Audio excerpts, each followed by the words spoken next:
Mid-step, right before I'm about to hit these two oak trees, I was paralyzed, completely paralyzed. I was mid-step like this, and it was like an electrical current that went through my body. Jonathan said, "What are you doing?" I said, "I can't move."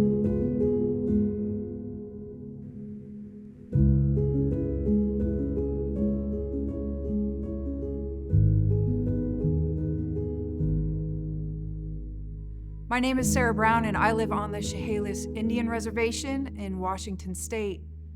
I was married into the tribe about 16 years ago. My husband and children are enrolled.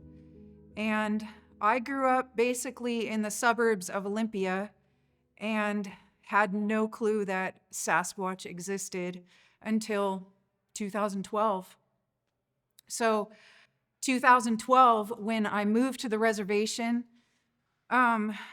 my husband, Jonathan, had told me about Sasquatch, and at first I thought it was funny. And then I realized that he was serious, and he would tell me stories about his great-grandfather's smokehouse on our property. And a smokehouse is where they hang their salmon to dry out to preserve it for winter. And his grandfather would find large footprints outside of the smokehouse. And most of the tribes around here we're connected to, and all of them have some sort of story about smokehouses, fish houses. I wasn't quite convinced at the beginning, but I was open to it, and I was becoming more open to it. And then we started hearing things that I couldn't explain. Human sounds in the woods, where I know that a lot of the tribal members that live nearby, they don't go out after dark. And we know all of our neighbors, and I knew that what I was hearing most likely wasn't a person. We would hear whistling, and then we started hearing like talking, and the talking isn't not like Ron Moorhead's Sierra sounds, but different, more like a native tongue, but deaf sounding. It was just a weird talking, weird deaf sounds. And then I would hear this male voice that sounded, it's too deep for me to replicate, a very deep growly voice, which I also have recorded. And sometimes we would hear them not just talk in regular tones, but also somewhere between like a whisper and, it's hard for me to explain, not just a whisper, but more tone to it. And then I had captured an audio clip from my phone. My brother-in-law, Jonathan, and I were outside one day, and it was maybe an hour or two before dark. And we heard from the Walnut Grove, which is about a quarter mile away from our property. We heard some roaring, and you could feel it in your chest. It was so loud. It was so incredible. And I had my wits about me to pull out my phone at the time. It was a pretty beat up phone, but I did capture the end of this. And it's not just roaring. It sounds like it's yelling at something. And even then, I still wasn't quite convinced. I still would try to justify it. Well, maybe it was this, maybe it was that. And then I reached out to a man named David Ellis, who was an OG member of a group called the Olympic Project. And I reached out to David Ellis and Derek Randalls and played the audio clip for David. And David said, "Yeah, that definitely sounds like Sasquatch." And so they lent us this camera, a thermal camera, which, reads body heat. And this camera was pretty old school. You couldn't record or anything with it. It wasn't good quality. Cameras have come so far since then. So he gave us this camera, and I believe it was within the week. Jonathan had gone outside and heard whistling, came and got me. He actually grabbed his pistol at the time as well. And from the back porch, we could hear something banging on a pot in the woods behind our home. I would say it was about 100 feet away from us. And Jonathan had shined his flashlight over there and illuminated two eyes. And so I turned on the thermal camera, and I saw something swaying back and forth. It was kind of hunched over and swaying. And again, this camera didn't record, so I took my phone and put it up to the viewfinder and snapped a photo. And it's nothing to brag about. We've never posted this as evidence on our YouTube channel or anything, but we did a recreation with David the next day and found that the creature was about 6 feet 5 inches. And we also found a metal pot, which we believe was the instrument that it was banging on. So that happened, and even then, I still kind of tried to justify what I was seeing, because there's something very cartoonish about thermal. You know, it's not quite real when it's not daylight. You know, you're just seeing the glow of something's body heat. And then fast forward a little ways, and that's where Jonathan and his brother captured one of the best pieces of evidence of a Sasquatch, and that's a thermal video, a 2-minute thermal video of a Sasquatch from here up. And he had heard tapping on a tree when the cows were bellowing like crazy that day. The field behind us floods, and so the cattle farmer would remove his cows, you know, and it would take him 2 days to do it. He would take a load out, and then they would just bellowing all day. I didn't even put audio out that night. And Jonathan heard tapping on the tree, and that's why he started looking through the thermal and began filming a Sasquatch from here up. It's quite incredible footage. Again, cameras have come so much far. If we had then what is available now, you'd possibly see veins on the creature's body. It's about 125 feet away from the camera. I went through the footage frame by frame afterwards, and over 2,000 frames in, I saw this one part where the creature looks directly at the camera and elongates his neck. And my brother-in-law said that that's when he had whistled. And right when it looked at the camera, my brother-in-law said that it took him back. You know, he had to catch his breath because it just was looking right at him. And that frame is incredible because you see anatomy that a human doesn't have. You see a sagittal crest, and then you see human aspects as well. You see a clavicle bone, large trapezius muscles. You know, it's quite incredible. We also cast a 16.5-inch print. Cliff Barackman has that original at the NABC in Oregon. This sounds crazy, but again, I tried to write that off. I thought, what else could this be? This has to be a Sasquatch, but is it? What is this, you know? And then what sealed the deal for me was October of 2013. It was October 20th of 2013. Shannon LeGros from Into the Fray, Wes Germer from Sasquatch Chronicles, and a couple others were at our house. And we were having some activity. Some weird, strange things happened that evening as well. But there was something on the side of our property that, through the thermal camera, we weren't sure if it was a head popping up or if it was a creature on a down log. So the next day, Shannon and I were recreating, and in order to find out exactly where I was standing when this was filmed, I snapped a photo with my Sony Handycam, and we were going to use that to line up the footage and say, okay, we're standing exactly here. This tree's illuminated. We never ended up using the photo. The creature in the video ended up just being something on a down log. Nothing to write home about anyways. We just wanted to know for our own, knowing. So almost a year later, I'm going through SD cards because I was recording almost every night and I needed to make more room for audio files. And I pop in this SD card, and from from the thumbnail, just a thumbnail pops up. There's no audio files. And from the thumbnail, I see in the very center of the photo what looks like a head. And it's very red toned, like orangutan red. And so I zoom in on it, and it just blew my mind. It totally blew my mind and changed everything. And it just changed everything, realizing that this creature exists.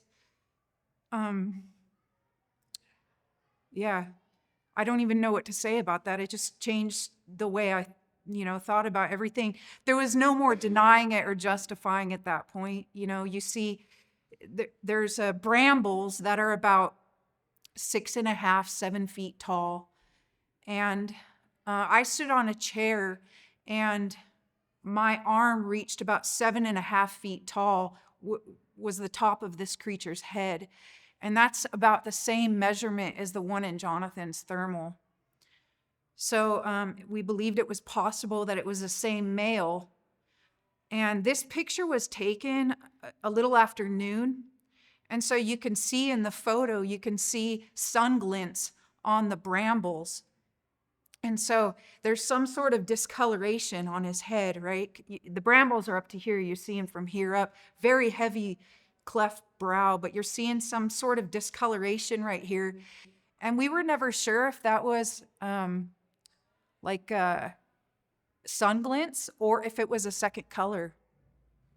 So all those years went by with me questioning what that was, second color or sun glints. And fast forward years, we're continuing to get audio, continuing to have experiences, but the sightings just weren't there. Very difficult to see these creatures. We would catch, something would catch me out of the corner of my eye, or I would feel something staring at me. So I'd look over, and I'd catch something going into the woods or something like that, but nothing that you could definitively say was Sasquatch. What do I think Sasquatch is? I think it's a Sasquatch. I think that it has its own unique abilities.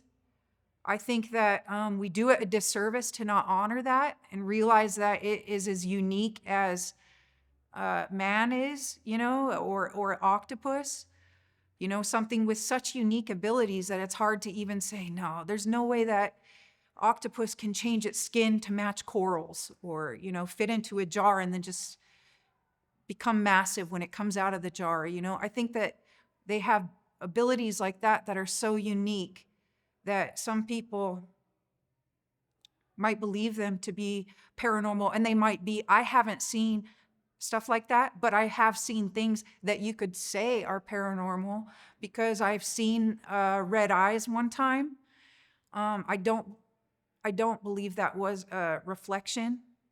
It was its own light. And I don't have an answer for that. I believe that there's a scientific method behind it. But again, if you don't have another species to gather that information from, how are you going to justify, how are you going to quantify that? How are you going to put it into words or terms for us to understand? I've also had something happen. This is actually my very favorite encounter with these creatures was not a sighting. It was when I was paralyzed by one. Jonathan and I were sitting in the woods. We have a fire pit by our gazebo for winter and fall. And then we have, for spring and summer, we have a large fire pit in the woods right by the ridge.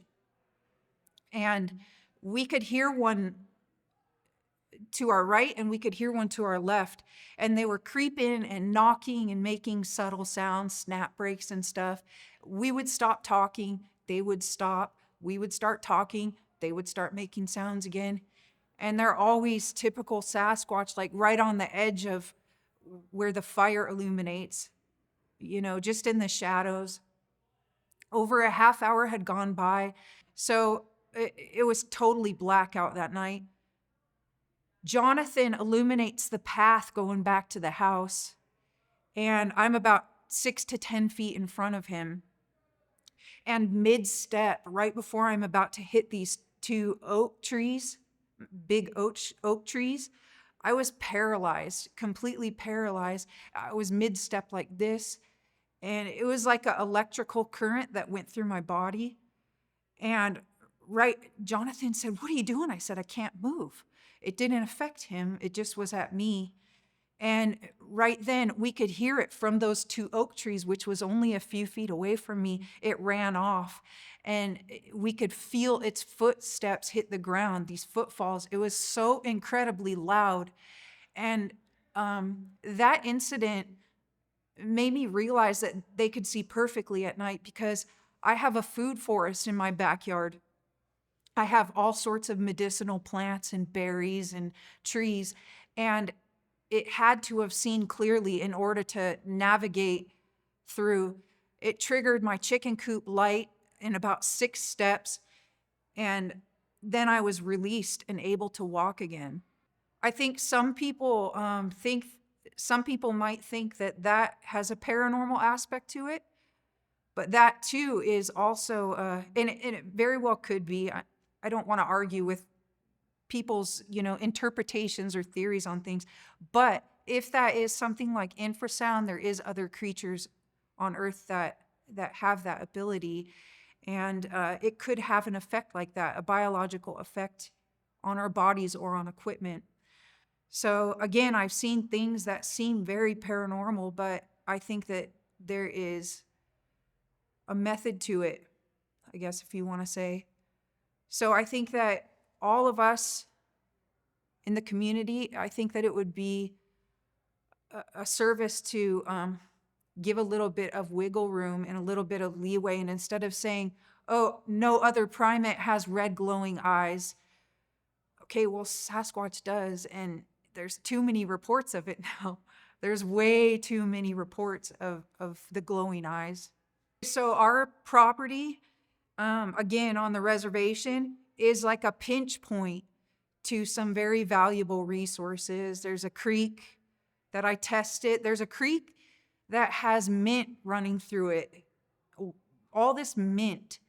And I know that mint is antibacterial, so I thought maybe the water was extremely clean. So I tested it and tested for bacteria and tested for everything, and it's as clean as you can get. I could go right up to it and drink, probably because of the mint. So there's just all these different resources. There's a 60-acre walnut grove. Walnuts are a superfood. They're anti-parasitic. Like if stuff hits the fan, you could eat walnuts and get your nutrients that you need. There's also, we've got the river by us. We have 2 rivers. The tribe likes to say that we come from a place where the 2 rivers meet. There's a lot of salmon going through our rivers. We've got steelhead. And our most squatchy time of year is in the fall and then in the spring, which coincides with the salmon runs. So I think there's definitely something to the resources. Also, up and down the river are very old apple trees. And I also have fruit trees in my yard. That's another thing that I believe is them, that I can't think of any other creature that can come in and wipe out an entire fruit tree in one night. I have a cherry tree that for the last 3 years now, something comes in right before harvest. It's never at harvest. It's right before you're about to pick them. And I would go out every day last year and, take a couple off the tree. But I remember eyeing these ones last year that were at the top. In a week, I'm getting a ladder and I'm going to go up there and get all these cherries. And in one night, the entire tree was wiped out. Same with my plum trees, same with my Asian pears. And I think it's possible that a little one that's been seen a lot in our area. We interviewed a guy on our channel. I have a YouTube channel called Salish Sasquatch where we preserve native stories and also local stories, and then we share what's going on at our property. Though I'm not convinced that they can understand English, so to say, I do believe that they are very good at reading intent, that they're masters at body language and things like that. And we interviewed a Makah tribal member who said that they have an old story that's been passed down involving a smokehouse. And the Sasquatch were raiding the smokehouse, sending a young one down. They trapped the young Sasquatch, and then they said to the Sasquatch, please leave the fish for us. Don't take all the fish. We need it to get through the winter. And they did. The Sasquatch honored that. I also know that I could just put up a camera, and that would keep them off of my trees as well.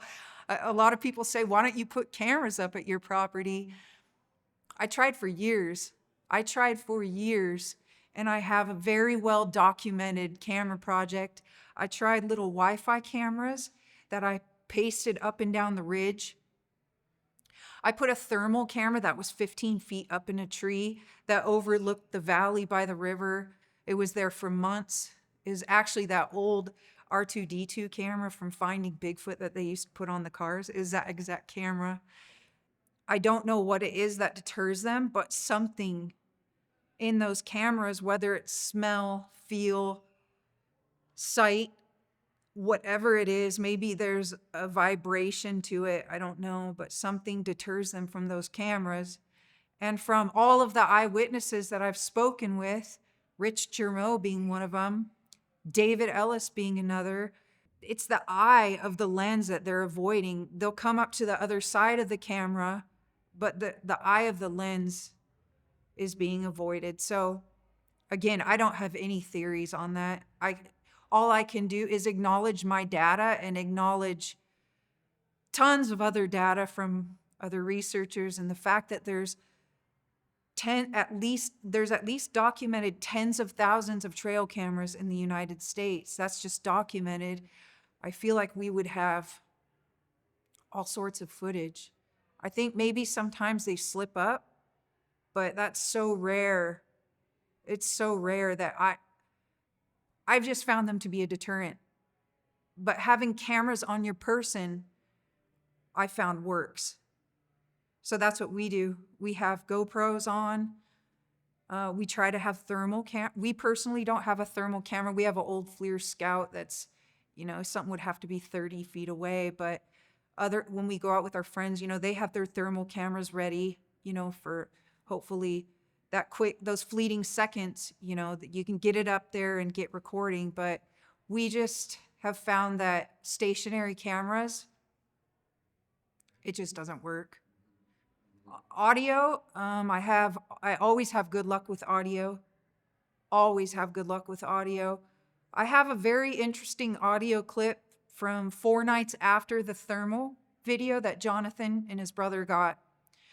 Something came up to my audio recorder, and I think it was at 10:15 at night, and took some heavy breaths and then walked away, and then 5 minutes later came back and did the same thing.